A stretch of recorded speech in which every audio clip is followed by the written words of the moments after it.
We are joined once again by the great host of the Kim Iversen Show, Miss Kim Iversen. How are you doing, Kim? I'm good. Thanks for having me. I wanted to have you on today because, well, first off, for my audience's sake, they should know that I was just on your show recently, and I hope people will go check that out. But obviously, we were talking a lot about Israel-Palestine, and I know that not too many years ago, you actually spent some time in Palestine, and I wanted to kind of humanize the experience and allow my audience to understand what it's like and why you're so passionate about this topic. So first off, can you tell me when you went, where you went, who with, etc.? Yeah. So I was there 4 years ago. I was there October of 2019, so right before the pandemic hit. What had happened was I had done some shows at the time. There was the 2020 presidential election coming up, and I was covering quite a bit of it. And I was a supporter at the time of Tulsi Gabbard. And there was a vote in Congress about BDS, and this is one of those things where, I hadn't studied the Israel-Palestinian conflict much. I knew it existed. Of course, growing up in the United States, you hear about it. You hear that there's, you just hear about it somewhat in the news, and you just know that there's a big conflict going over there. And kind of many of us are told it's a holy war. We're just kind of told the basics, and that's it. When the BDS vote came up, I had to do a little bit more research into what was this vote? Why was this controversial? Because it was starting to make there was a lot of commotion about it online in social media. People very upset with the vote, saying, how could all these people in Congress vote to basically make BDS illegal or to condemn BDS as Congress?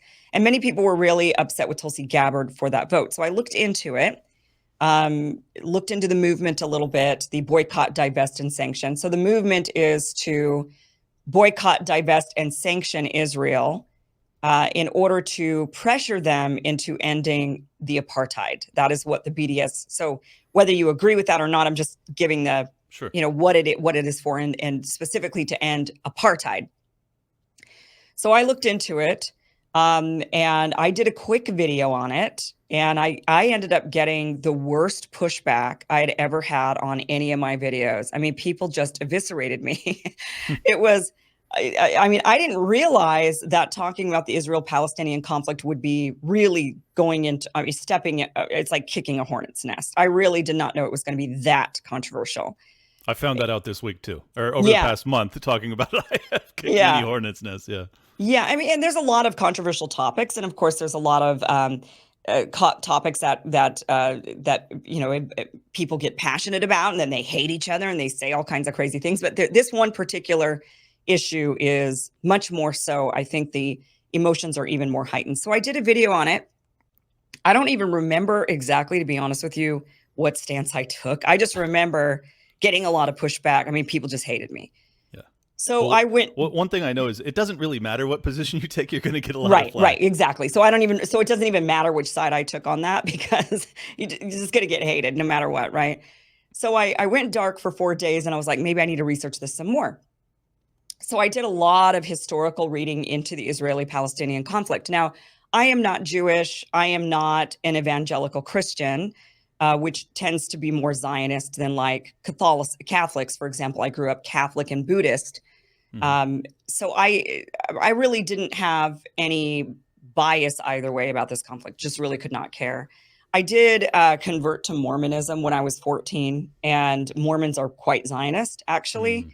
And Mormons believe that there needs to be a return of the Jews to the Holy Land, and in order for the second coming of Jesus Christ and Armageddon. So Mormons tend to be pretty Zionist. But again, it's like a part of the religion that I didn't pay much attention to be honest. So I went dark. 4 days later, I came back out of my cave after doing just days and days of hours and hours of research, and I made a new video. And in that, I do not remember which stance I took. It didn't matter.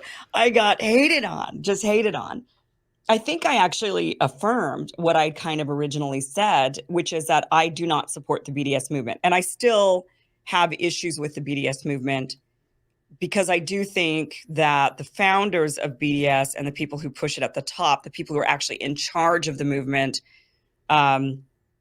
they absolutely wanted to eradicate Israel. They did not think Israel should exist at all. And at the time, I felt like, whoa, that's kind of an extreme position. And so I was against BDS because the founders, whether or not, the average person thinks that when they're supporting BDS, I think the average person just thinks they want to end the occupation. They want to end apartheid. They just want to end the suffering. Mm-hmm. But when you go to the top of any movement, you kind of have to pay attention to what they think and say, because they're going to be the ultimate ones guiding the people and guiding the movement, right? Yeah. Black Lives Matter taught us that. Right. So I basically came out not in support of BDS. Because of that, I ended up getting an invitation from a Palestinian American Christian organization here based in the United States. And they were doing at the time a cultural kind of expedition to Palestine, where they took about 10 people to go on this trip. And it was really just to experience Palestine. It's a cultural trip. It's not meant for propagandizing or anything like that. And they don't even need to propaganda. To be honest, they don't even have to say a word, and they don't say a word. They don't say a word. They don't need to say a word. It's so bad over there. Mm-hmm. So I was invited on this trip, and I researched the organization. They're American. I don't want to accept trips and going if it's if a foreign country's funding it. I feel awkward about that. Sure. But it's an American Christian Palestinian organization. So I agreed to go on this trip. I was the only journalist on the trip. There were everybody was clergy. So I traveled with a bunch of Episcopalian priests, and they were a lot of fun. Sounds like a party. Actually, they were. Actually, those Episcopalian priests, they were like, let's go to the hookah bar every night, at the end of our travel. And they were actually really fun. Was it Gaza or West Bank? West Bank. Yeah, we couldn't get into Gaza. I attempted to get in, but it's a very long and difficult process to get into Gaza. You have to go through not only the Israeli government, but then Hamas as well. It takes time to get the paperwork. It's not a quick process. You need to be there for a while in order to get that. You've got to schedule like several weeks of being there in order to try to get access into Gaza. I would imagine that Israel probably doesn't want journalists in Gaza anyways, or am I? Yeah, I mean, it's very difficult to get in. It's difficult to get in through the Israelis. Hamas is easier to get through, especially if you are a journalist and you're coming in to document what's going on. Mm-hmm. They're going to let you in a lot easier, but it is still difficult. So I ended up going on this trip, and just it was a combination between really seeing fun historical holy sites for all three major Abrahamic religions.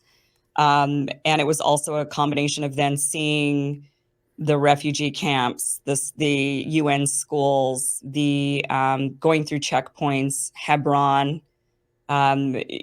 just seeing things. And of course, we did go into Tel Aviv. We went into the Israeli side and Jerusalem, both sides, the Jewish side and the Palestinian side.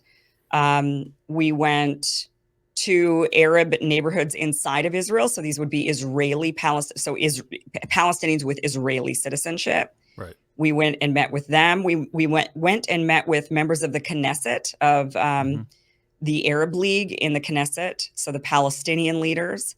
That's basically Israel's parliament, right? It's Israel's parliament. Yeah. And they do have quite a few Palestinians who are in the parliament. They're not a majority. They don't have any real voting power. They're just there to make some ruckus and to say they don't like certain things. That's really the only power they have. We also met with the governments of Palestine. So the actual, not Hamas, obviously not, because that's in Gaza, and we didn't go to Gaza, but for the actual West Bank, which is the PLO. So we met with members of the Palestinian government, met with members of the Knesset, met with children in both the Arab schools inside of Israel and the UN schools, and just Palestinian schools. Went to villages. Did you meet floated in the Dead Sea, rode camels? I assume you didn't meet with Mahmoud Abbas, the president of Palestine, right? Not Abbas, but the mayor of Ramallah, and I don't even remember. Honestly, it was like there were so many people. We also met with a lot of business owners, the several business owners in Palestine trying to build businesses. Most of them were American citizens. So these were American citizens who had come back to Palestine in order to build after the Oslo Accords, thinking that there would be hope and the ability for prosperity. And so a lot of these were Palestinians that had fled to the United States And then when the Oslo Accords happened, there was a big boon of hope, and a lot of Palestinians went back. A lot of them that I met, they were young when they came to the United States, or even they were born in the United States. So their parents Right. were the actual refugees who had left in the 60s. And then they were born shortly after, or maybe they were really young. And then they were in Palestine building, they had hotels, they had telecom communication companies, restaurants. So I met with a lot of those business owners to talk to them about what life was like as an American with an American citizenship, American passports. So it was a really diverse, met with Jews inside of Palestine. These are not the settlers that live in the settlements, but actual Palestinian Jews who never immigrated in. They're Arab, they're Palestinian, they're Jewish, and they live inside of the West Bank. We went to a lot of Christian churches. There's a lot of, and Christian holy sites like the Church of the Holy Sepulchre, and a lot of the Christian holy sites, because it was a Christian group, and I was with a bunch of evangelical, Sure. Is it, yeah, not evangelical priests. What's the Episcopalian? Yeah. Right. So I was with a bunch of Episcopalian priests. So we went and met with like the Archbishop of the Episcopalian Church there in Jerusalem. So it was a really interesting. We did go to mosques. We did go to Al-Aqsa Mosque. We were allowed inside, which is very rare to be allowed inside. We were allowed in, and an Italian delegation of diplomats from Italy were also there, and they were touring the mosque as well. So it's a very rare thing to be let in when you're not Muslim. Well, that's kind of a iconic site now. I mean, maybe Yes. it was then as well, but now because of the Al-Aqsa flood being the name of this operation from Hamas, I want to ask you real quick about the experience. I don't think most people in the West are even aware that there are Jewish people that voluntarily live in Palestine. Not the settlers, but those that like literally never left. Right. I think that would be surprising to my audience. What's their experience like? Are they persecuted, or are they accepted? No, they're accepted. They are Arab. Their families have been there for thousands of years, I would assume. And they just chose not to go along with the Zionist project. They felt like their home was with the Palestinians, that they were Palestinian. Their religion is Jewish. And I met these kids, they were playing basketball in a big, like a YMCA style place. And they were playing basketball with Muslim Palestinian kids and Christian Palestinian kids. And it was all three groups just playing basketball at like a YMCA. And we got to pull them aside and kind of chat with them a little bit and get their experience. And the Jewish kids told me, there's not very many of us, right? Like Right. we said, we're a real tiny group, but we exist, we're here, and we're happy, and we're fine. Interesting. So, well, yeah. It was, I don't know if you've seen the news, but a few hours ago, allegedly, with everything I talk about this, if it's this recent of news, just assume that I'm saying allegedly, because we don't know the truth at this point. But allegedly, there was an assassination attempt against the head of the president of Palestine, Mohammed Abbas. Yeah, and I, based off of what I saw a few days prior to that, it was actually Hamas that had been putting out a letter threatening that essentially if the PLO or the PA doesn't declare war, I think that's what they were demanding, declare war against Israel, that then they would view him as a puppet of Israel and then they would attack him. So is that kind of your assessment at this point? Yeah, it's probably Palestinians that were trying to assassinate him. Yeah. I can't imagine Israelis doing that. I think it was probably from within. That's what I thought too. But I will say that when I was over there was a lot of frustration from the Palestinian people about their government, just like we have about ours. We believe our government is crooked, corrupt, that the people at the top are bought off. They're just, they feel the same way about their government. They feel let down by their government. They feel that Israel is the oppressor, for sure. There's no doubt about that in any Palestinian's mind, be they Muslim, Christian, or Jew. They are united very clearly in the fact that Israel is their occupier, Israel is their oppressor. But they also say their government isn't helping. Right.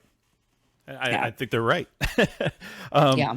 Well, so obviously, since you weren't able to get into Gaza, were you able to talk to any people to get an idea of how much worse the conditions were? Or I mean, Yeah. first off, how were the conditions in the West Bank?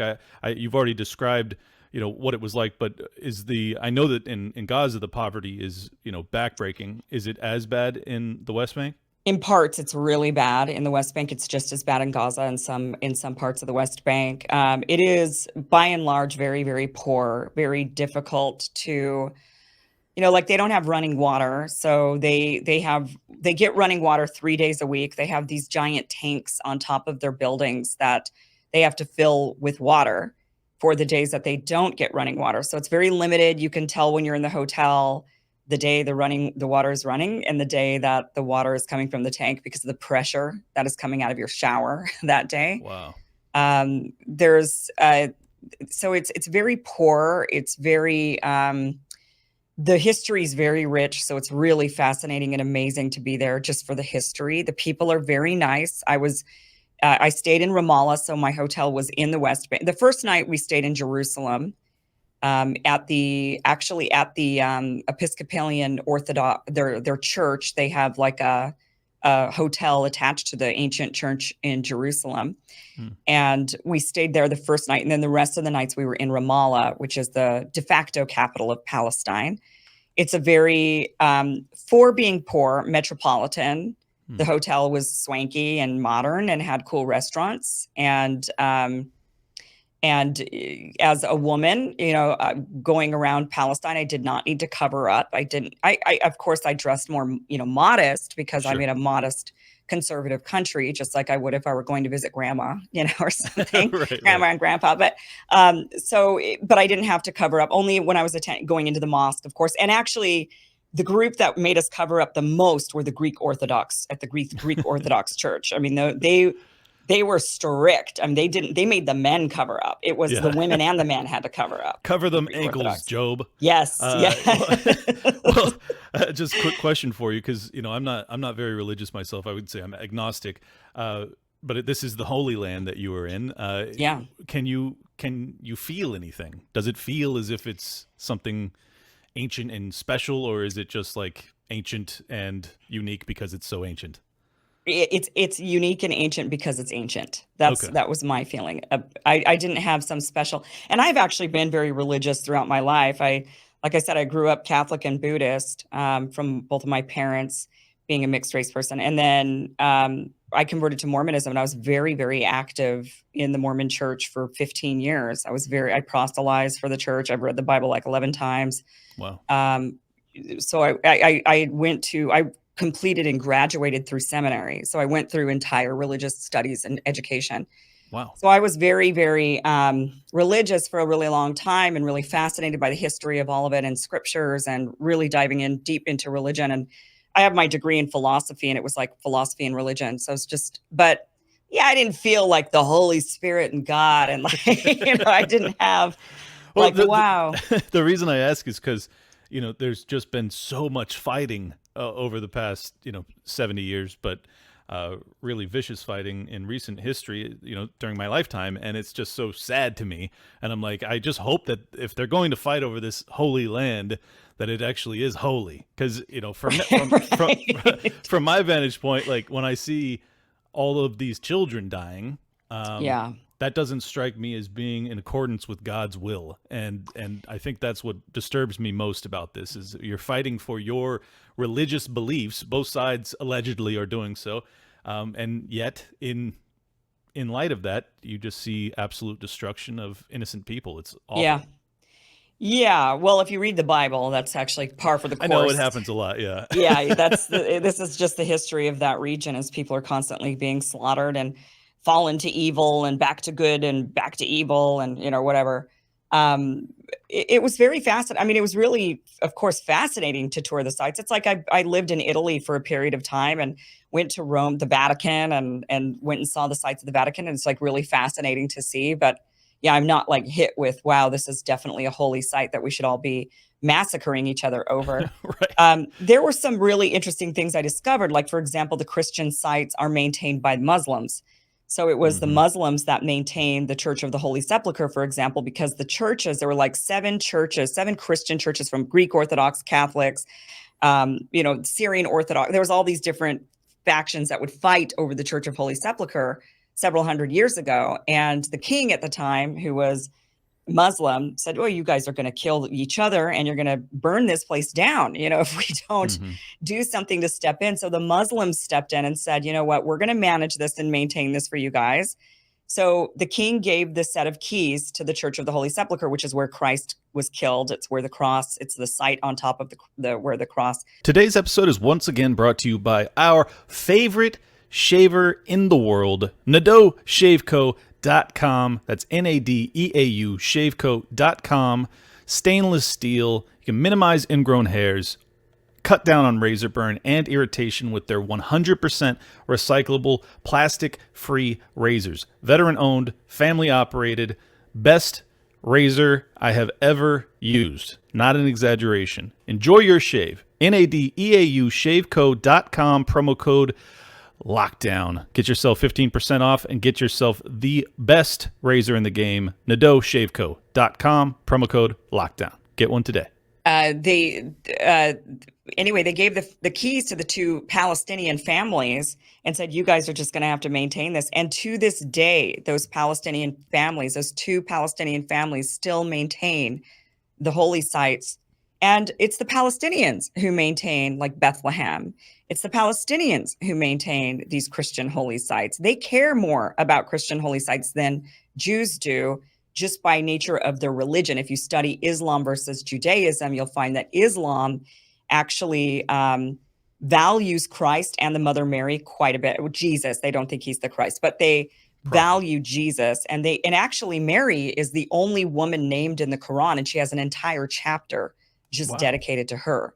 I didn't know that. Yeah, so they're very, very, for them, Jesus is an incredibly important figure. The Mother Mary was an incredible important figure. They do believe Jesus is coming back as part of the, will be fighting in the battles.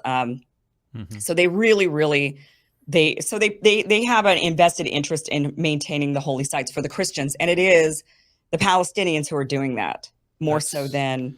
Yeah. I mean, that it makes perfect sense based off of their belief systems. But what doesn't make sense to me is why the American Christians, by and large, stand on the side of the people that don't care so much about their holy sites. It's right. Well, that is, that's a couple of reasons. First of all, because of the end of times prophecies. Right. Where they believe that Jews need to return to the Holy Land in order to have the Battle of Armageddon, which then would signify the second coming of Jesus, and they're marching into the millennium of peace. So there's sort of this, we need them to return. We need them to return, and we need that third holy temple to be built, the Solomon's temple to be built, so that Christ can come back. So there's this motivating factor trying to get the second coming. But there's also, just as an agnostic, I really don't like that. Right. I don't want Armageddon. Can we not have that, please? And not only that, but it's really it's narcissistic, or I don't know what the right word is, to think that we can control it, right? To think that humans if you believe, let's say, if let's just say it's going to happen, that this is factual, God is coming back, Christ is coming back, the second coming's happening. What makes a human being, believe that they have the ability to, like, affect that change, to force it? It's like, wouldn't God be the one? Right. Like God would do it, not you. So it's really sort of, that idea that we can create this by making sure the Jews return to the Holy Land. But again, as somebody who's studied deep scripture for a very long time, I've got a lot of disputes on that. God never said, if you believe in any of this. And I don't really, I mean, sometimes I think maybe, and then I'm more into the Pascal's wager, where I'm like, oh, you know what, it's better for you to believe, and then if there's no God and no heaven, then man, what did you have to lose? You're just dirt in the ground.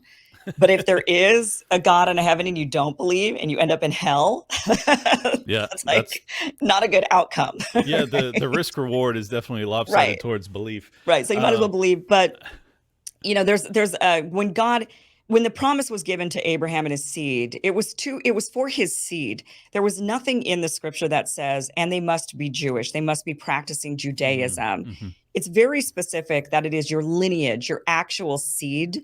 And there's a lot of genetic testing. You know, in Israel, genetic testings, you cannot do it. 23andMe, Ancestry, all that's banned. Why is it banned? Because they don't want people to find out the truth that most of them are not actual genetic Jews. They are converts from, maybe 500 years after Christ, or 700 years, or 1,000 years, or even recent converts. Right. And so they don't even allow genetic testing to happen in Israel. Like here, we can go get an ancestry.com test. That's fascinating. Yeah. So, when you look at genetically where the Jews are from, the people that fled that area, that were expelled, or the Great Jewish Exodus, a lot of the genetic data shows that a lot of them ended up with the Roman Empire in Italy. A lot of the Italians are now genetic Jews. A lot of the Armenians are genetic Jews. A lot of the Turks are genetic Jews. Today, they're Catholics, they're Muslims, right. Maybe some of them are Jewish, right? But if you actually study the Bible and believe it, then the lineage is not, it's by lineage, it's by actual birth right. It's not by, I say I'm Jewish, my family converted 1,000 years after the death of Christ, so therefore I inherit this land. That is actually not the promise. Yeah. That's, well then, the entire premise of this fight seems a little bit screwed up. Well, and I think that the entire fight itself is pretty lopsided and screwed up at this point. Right. I would imagine, having been there and having, walked amongst the Palestinians firsthand, this carries added gravity that I probably can't even relate to. Well, have you ever been to Italy? I've been to Spain. I skipped Italy, but I've been to around that area. The Palestinians, when I was there, it was definitely, look, I was afraid before I left. I was like, oh my gosh, I'm going to the West Bank. I don't know. Like, as a woman, do I have to cover up all the time? Am I going to be, oppressed in some way? I had all of the same thinking, I think, that we see on social media, what the average person thinks when they think of the Middle East, and being a woman traveling, and unmarried woman, even worse. You weren't caned? I wasn't caned. And in fact, it was a very different experience than I just came out with, like, it was eye-opening. The Palestinian people, very warm, very generous, would give you the shirt off their back. I mean, they are just the nicest, most generous, warm people. They were very, very, very similar to Italians. I was very surprised by that. It was like they're cousins. I mean, which actually they might be. Yeah, they might actually be cousins. Genetically, we find out that Italians a lot of them were the exodus from that region. And so they reminded me of Italians, where they were warm and generous, and they had big personalities, a lot of them, and they could get mad. Like an Italian. If you try locking an Italian up in a zone and saying you're not allowed to leave, and we're not going to give you all the resources you need, and we're only going to give you limited water and limited internet. When I was there, they had just barely received 3G. So the internet didn't really work well. It was difficult to upload. I had to spend all night uploading. I made sure to upload all of my footage to the cloud, because I knew that the Israelis would potentially get my phone and delete everything. They do that regularly when you're coming in and out of the country. Their security is very tight. I did meet in my hotel a group of doctors from maybe Doctors Without Borders. It was just some organization, but these doctors were Christian, American, blonde, blue-eyed doctors that were here, that were in the West Bank from, like, South Carolina, somewhere on the East Coast, either South or North Carolina. And at the time, there were these big protests that would go on Friday nights in Gaza. There's actually it's a well-known, I forgot the name of it, but it's this documented protesting that had gone on in 2018 and 2019. And on Friday nights, these kids would go it was a peaceful protest. So when people say, well, why don't the Gazans try peaceful protests? Well, they tried that and they got shot at. Yep. So these kids would show up at the border fence on Friday nights in Gaza, and they would protest the blockade against them.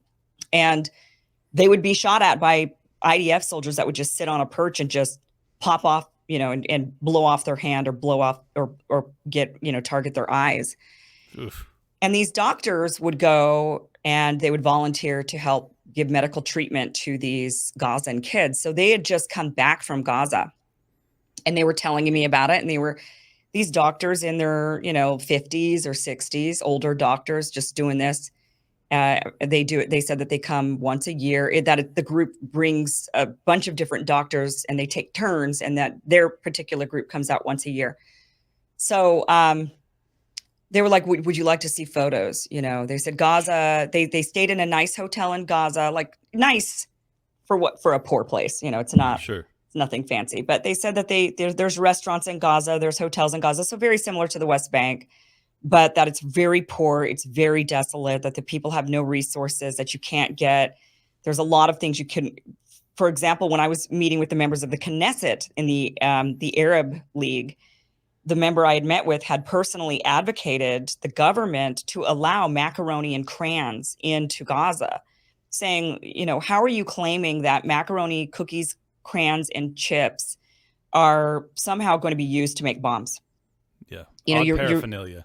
Right. You're clearly just targeting children. You're just trying to make children miserable so that they grow up to hate you.